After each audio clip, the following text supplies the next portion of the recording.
Hello నమస్తే welcome to Anantha TV.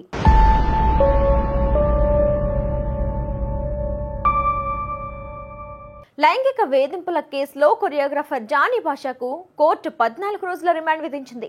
ఈ క్రమంలో జానీ భాషాను చంచల్గూడ జైలుకు తరలించారు పోలీసులు. ఇక జానీ మాస్టర్ రిమాండ్ రిపోర్టులో కీలక అంశాలు వెలుగులోకి వచ్చాయి.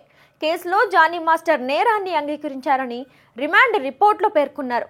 జానీ భాషా లైంగిక వేధింపులకు పాల్పడిన విషయంలో తన నేరాన్ని ఒప్పుకుంటున్నట్లుగా రిమాండ్ రిపోర్టులో పోలీసులు పేర్కొన్నారు. అలాగే దురుద్దేశంతోనే ఆమెను తన అసిస్టెంట్గా చేర్చుకున్నాడు, తాను ఒప్పుకున్నట్లుగా కూడా రిమాండ్ రిపోర్ట్స్లో పోలీసులు పేర్కొన్నారు. ఇక 2019 నుంచే జానీతో బాధితురాలికి పరిచయం ఉన్నట్లుగా రిపోర్ట్స్లో తెలిపారు.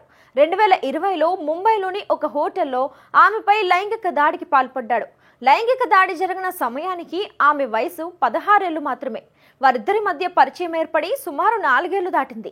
షూటింగ్ సమయంలో కూడా వ్యాన్లోనే ఆమెను లైంగిక వేధింపులకు గురిచేశాడు.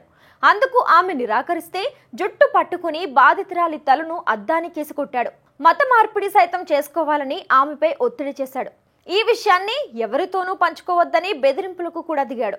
తనకున్న పలుకుబడి ఉపయోగించి ఆ యువతికి అవకాశాలు కూడా రాకుండా చేశాడు జానీ మాస్టర్. జానీ మాస్టర్ భార్య కూడా ఆ యువతిని బెదిరించినట్లుగా రిమాండ్ రిపోర్ట్లో పేర్కొన్నారు. మతం మార్చుకుని తనను పెళ్లి చేసుకోవాలంటూ జానీ మాస్టర్ బాధితురాలిని బలవంతం పెట్టాడు. ఒకరోజు జానీ మాస్టర్ బాధితురాలికి ఫోన్ చేసి షూటింగ్కు రావాలని సూచించాడు. దీంతో తన తల్లి ఇంట్లో లేదని, ఆరోగ్యం బాలేక ఇంట్లో ఉన్నానని తెలిపింది.